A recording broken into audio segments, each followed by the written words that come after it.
Welcome, survivors across the arcs, to my creature concept I made for the Leopard Gecko. So in today's video, I'm going to be going over my creature concept for the Leopard Gecko and also answer possible questions you may have about this creature at the end. However, if there's something I missed or a question you have about this creature, please leave it down in the comments below. But also, a special thanks for my girlfriend for making some of the art for the dossier to make this creature feel more official. But enough said, let's dive straight into this creature's dossier. While exploring the caves here, it's finally nice to see a more friendly looking creature rather than the giant bugs. Meet the Leopard Gecko, a creature that was way smaller than I remember, but is about the size of a megalania. These cave cuties love to roam around on the walls here and tend to look for any chitin-based creature for food. One thing I noticed is that these guys can drop their own tails. Once these tails are dropped, they will release a pheromone that not even the largest of predators can't ignore. I wonder if we could possibly use these pheromones for something. Once you manage to feed these guys enough bugs, you will be rewarded with a creature that will help you go through these bug-infested caves. They will also very so often shed their own scales, and I have seen other tribes use this to craft saddles, weapons, and armor,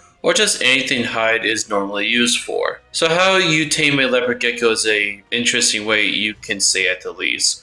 First, you must find a leopard gecko, which they'll be inhabiting the caves on the arcs. You're also going to need a corpse of a chitin-based creature. Once fed, the leopard gecko will follow the survivor and hope they will have more bugs to offer. The survivor must guide the leopard gecko to other chitin creatures and have the leopard gecko attack and eat their corpse. The survivor will be able to whistle commands for the leopard gecko, but won't be able to ride it. The leopard gecko will get taming effectiveness from killing a chitin-based creature, and taming effectiveness percentage depends on the chitin creature's level. However, the survivor will be timed during this, and after a period of time has passed, and the leopard gecko doesn't kill a chitin creature, it will come hostile towards the survivor. Also, leopard geckos won't lose effectiveness if a chitin creature attacks it. But if a non-chitin creature attacks, the leopard gecko will lose taming effectiveness. It will also lose taming effectiveness if it comes hostile towards the survivor. So, what can the leopard gecko do? So for the past abilities the leopard gecko will have, it will have a similar health regeneration effect like the Argentavis, but will only trigger if the leopard gecko eats a chitin creature. It will heal 5% of its max HP within 15 seconds. The leopard gecko will also deal increased damage to all chitin creatures, about 25%. And finally, for the passive abilities, whenever the leopard gecko is just laying down and not being used at all,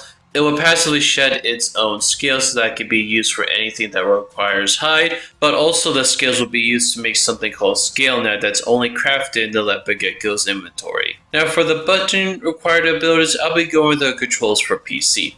Left click is the leopard gecko's bite attack. Right click is if a leopard gecko has a scale net in its inventory, it'll be able to throw out the scale net, acting like a net projectile. However, the scale net will only be able to net creatures that are about Allosaurus size or smaller. Spacebar will allow the leopard gecko to attach or unattach itself to walls. Yes, I do know in the real world leopard geckos can climb walls, but since it's a gecko, I feel like it having the ability to climb up walls just kind of makes sense though. And finally, its C ability is its tail drop ability. The leopard gecko will sacrifice 8% of its max HP to drop its own tail, making all creatures nearby drawn to it and start attacking it. The tail's HP is scaled up to 10% of the leopard gecko's max HP. There will be also a mid-cooldown for the leopard gecko to be able to use this ability again, and the leopard gecko cannot use this ability if it's at 10% of its max HP or lower. Now to some of the questions you could have for the leopard gecko. What's the size of the leopard gecko gonna be? A perfect size, I think, for it to allow it to become a good cave traveling companion. Leopard geckos aren't really prehistoric creatures. While the leopard gecko isn't technically a prehistoric creature, its family, and I hope I pronounced this right, the Epopharidae, has been around for 77 million years,